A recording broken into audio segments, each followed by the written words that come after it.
সুপ্রিয় দর্শক আসসালামু আলাইকুম। মিসেস রহমান কুক হাউসে আপনাদের সকলকে আমন্ত্রণ জানাচ্ছি। আজকে আমার রেসিপি দই হালুয়া। আর এই হালুয়াটি তুর্কিশদের কিন্তু অনেক জনপ্রিয় একটু ডেজার্ট।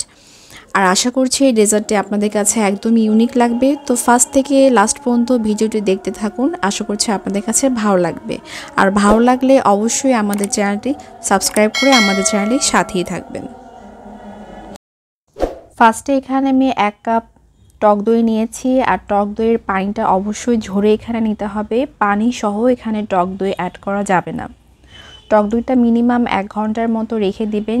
যখন পানিটা খুব ভালো মতো যখন ঝরে যাবে তখন টক দইটা এখানে অ্যাড করবেন। সেই সাথে স্বাদ বৃদ্ধির জন্য এখানে আমি 1/2 কাপ গুঁড়ো দুধ নিয়েছি। আর দুধটা অবশ্যই ফুল ক্রিম হতে হবে। আর মিষ্টির জন্য এখানে আমি দিয়ে দিলাম কনডেন্স মিল্ক। আপনারা এখানে চিনিটা অ্যাভয়েড করতে পারেন, কারণ চিনি থেকে অনেক সময় পানি ছেড়ে দেয়। অবশ্যই চেষ্টা করবেন যে কনডেন্স মিল্ক দেওয়ার। কনডেন্স মিল্ক দিলে হবে কি, টেস্ট আরও দ্বিগুণ বাড়িয়ে দেয়। আর যখন খাবেন তখন মনে হবে যে এটা একটা ভ্যানিলা আইসক্রিম খাচ্ছেন। আর মিষ্টিটা অবশ্যই আপনাদের টেস্টের উপর ডিপেন্ড করবে। আপনারা যেরকম মিষ্টি খেতে পছন্দ করেন সেরকম এখানে মিষ্টির পরিমাণটা বাড়িয়ে দেবেন। আর সব কিছু মিক্সড করার পর খুব ভালোভাবে এটা হ্যান্ড উইক্সের সাহায্যে মিক্সড করে নিতে হবে। আর এটা মিক্সড করে নেওয়ার পর মিনিমাম আধা ঘন্টার জন্য আমি এটা রেখে দিব। আমি এটা আধা ঘন্টার জন্য ফ্রিজে রেখে দিচ্ছি। এখানে আমি 3 টেবিল চামচ বাটার এখানে অ্যাড করলাম। বাটারটা যখন খুব ভালোভাবে মেল্ট হয়ে যাবে তখন এখানে অ্যাড করে দিতে হবে সুজি। এখন হয়তো বলতে পারেন যে বাটারের পরিবর্তে কি ঘি অ্যাড করা যাবে কিনা। হ্যাঁ, আপনারা ঘিও দিতে পারেন, কিন্তু বাটারটা দিলে ফ্লেভারটা একটু ভালো আসে এই হালুয়াতে। যখন বাটারটা একটু হালকা যখন মেল্ট হবে তখন সে পর্যায়ে আমি এখানে 1.5 কাপ সুজি অ্যাড করে দিলাম। আর সুজিটা একদম কাঁচা সুজি আমি এখানে অ্যাড করছি, এখানে আমি ভেজে নিই নাই। সুজিটা দেওয়ার পর খুব ভালোভাবে এটা ভেজে নিতে হবে। আর এই সময়ে চুলার আঁচটা একদমই লো ফ্লেমে রেখে দিতে হবে। আর অবশ্যই খেয়াল রাখতে হবে যেন সুজিটা যেন পুড়ে না যায়। যদি সুজি পুড়ে যায় তাহলে কিন্তু হালুয়াটা খেতে একদমই ভালো লাগবে না, খুবই বাজে লাগবে। এটা কিন্তু অবশ্যই খেয়াল রাখবেন। আর মিষ্টির জন্য এখানে আমি দিয়ে দিলাম 1/2 কাপ চিনি। মিষ্টিটা আমি বারবার বলি যে মিষ্টিটা আপনাদের টেস্টের উপর ডিপেন্ড করবে।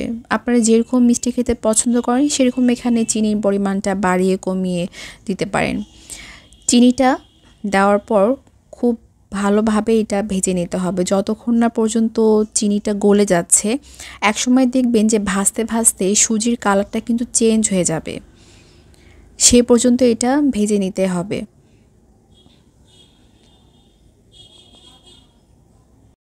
আস্তে আস্তে কিন্তু সুজির কালারটা কিন্তু চেঞ্জ হওয়া শুরু করেছে। আর স্প্যাচুলার সাহায্যে কন্টিনিউয়াস কিন্তু এটা উল্টে পাল্টে দিতে হবে। কোনোভাবেই কিন্তু মিক্সড করা কিন্তু থামানো যাবে না, তাহলে কিন্তু চট করে নিচে লেগে যাবে।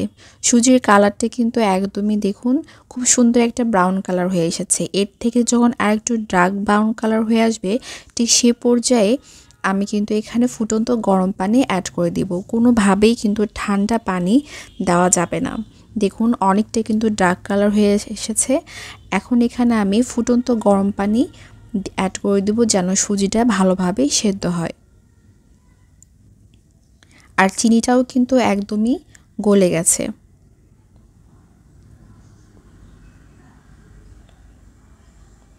পানিটা দেওয়ার পর খুব ভালোভাবে কিন্তু মিক্সড করে নিতে হবে। আর চুলার আঁচটা লো থেকে হালকা একটু বাড়িয়ে দিতে হবে। সুজিটা কিন্তু একদম সেদ্ধ হয়ে গেছে। আমি ঢাকা দিয়ে কিছুক্ষণের জন্য রেখে দিব যেন সুজির যে এক্সট্রা যে পানিটা আছে সেটা একদমই যেন শুকিয়ে যায়।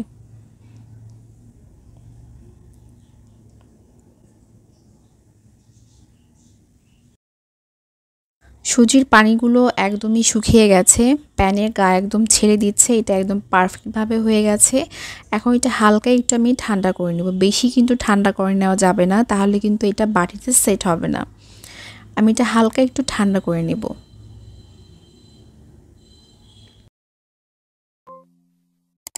বলে আমি প্লাস্টিক র্যাপার নিয়েছি।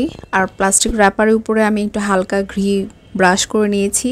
ঘিতে ব্রাশ করার পর সুজিগুলো খুব ভালোভাবে চারদিকে স্প্যাচুলার সাহায্যে স্প্রেড করে দিতে হবে। আর এমনভাবে স্প্রেড করতে হবে যেন চারপাশে পুরুত্ব যেন সমান থাকে, একপাশে মোটা বা চিকন এরকম যেন না হয়, এটা অবশ্যই খেয়াল রাখবেন। চারদিকে এভাবে বোলের মতো করে স্প্রেড করে দেওয়ার পর আমি যে দইটা ফ্রিজে রেখেছিলাম সে ফ্রিজে রাখার পর একদমই পুরোপুরিভাবে সেট হয়ে গেছে। আর দেখেই বুঝতে পারছি, এটা দেখে কিন্তু একদম ভ্যানিলা আইসক্রিম মনে হচ্ছে। আর এই ডেজার্টটি খেতে কিন্তু অসম্ভব মজাদার। আসছে রমজান, ইফতারিতে অবশ্যই এরকম অসম্ভব মজাদার একটু ডেজার্ট আপনারা প্রেজেন্ট করতে পারেন। আর এটা ছোট বড় সকলে যখন খাবে সকলে খুবই পছন্দ করবে। আর এটা যখন তৈরি করে যখন খাবেন তখনই বুঝতে পারবেন যে এটা অসম্ভব মজাদার। আমি একটু বাড়িয়ে বলছি না, যখন খাবেন তখনই বুঝতে পারবেন যেটা অসম্ভব মজাদার একটা ডেজার্ট। চারদিকে এভাবে দইটা স্প্রেড করে দেওয়ার পর সুজির যে বাকি অংশটা ছিল সেটা আমি উপরে দিয়ে দিব। সে উপরের অংশটা দিয়ে দেওয়ার পর খুব ভালোভাবে এটা আলতো হাতে এটা চারপাশে স্প্রেড করে দিতে হবে। আর এই কাজটা অনেক ধৈর্য সহকারে করতে হবে। দেখুন চারপাশে একদম পুরোটাই কাভার করে নিতে হবে। আর আমি এটা 10 মিনিটের জন্য ফ্রিজে রেখে দেব। ফ্রিজ থেকে বের করার পর আমি আপনাদেরকে সার্ভ করে দেখাচ্ছি। 10 মিনিট পর ফিরে আসলাম, আমি ফ্রিজ থেকে বের করে নিয়েছি। আর একটা সার্ভিং ডিশে আমি আপনাদেরকে সার্ভ করে দেখাচ্ছি। দেখুন কতটা সুন্দর লাগছে, কোনো রকমই কিন্তু ভেঙে যায় নাই, একদম পারফেক্টভাবে কিন্তু এটা সেট হয়ে গেছে।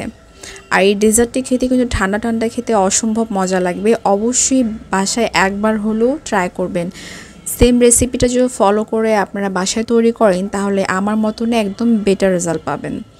আর উপরে আমি সামান্য একটু পেস্তা বাদাম কুচি করে অ্যাড করে দিলাম, এটা জাস্ট গার্নিশ।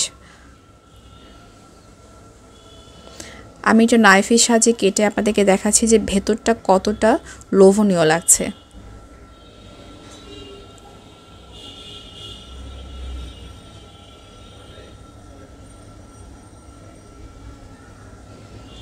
দেখুন অসম্ভব মজাদার একটা ডেজার্ট, একদম ভ্যানিলা আইসক্রিম মনে হচ্ছে যে ভেতরে ভ্যানিলা আইসক্রিম দেওয়া। আর যখন খাবেন একদম মুখের সাথে একদম মিলিয়ে যাবে। অবশ্যই এই রেসিপিটা বাসায় ট্রাই করবেন। আশা করছি দই হালুয়ার রেসিপিটা আপনাদের কাছে ভালো লেগেছে। আর ভালো লাগলে অবশ্যই বাসায় ট্রাই করবেন, আর লাইক করবেন, শেয়ার করবেন, আর চ্যানেলটি সাবস্ক্রাইব করে নিয়মিত আমাদের চ্যানেলের সাথেই থাকবেন। দেখা হবে নেক্সট ভিডিওতে নতুন কোনো রেসিপি নিয়ে।